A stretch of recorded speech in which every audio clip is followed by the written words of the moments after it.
People gathered to hear a bell that has not tolled for decades. As our Robert Castillo explains, the bell ringing at the courthouse in Welch is part of a celebration mixed with the commemoration of an historic shooting at that courthouse more than 100 years ago.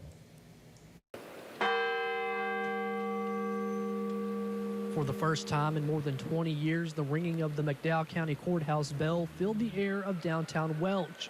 County leaders and residents alike gathered for this moment. Over the years, McDowell County Commissioner Michael Brooks says they had no luck with restoring both the courthouse bell and the clock to working order. But Brooks credits a county worker with coming to the rescue. Tickles me to death, but that clock is for every one of the people that work here and pay taxes. That's the people's clock up there. I didn't just do it for me, I done it for the people. Easterling says the clock is once again keeping time, and the bell is also reverberating in the county seat.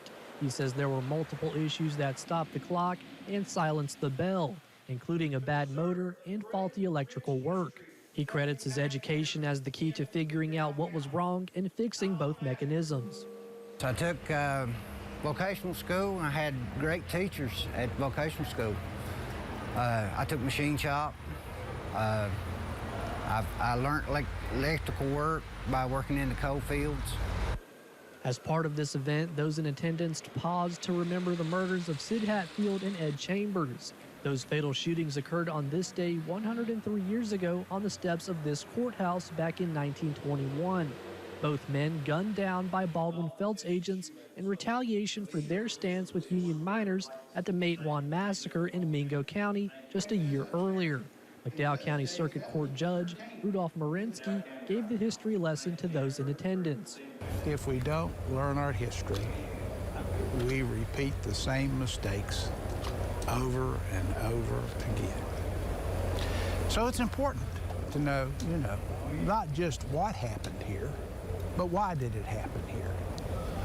Hatfield and Chambers were supporters of the United Mine Workers of America.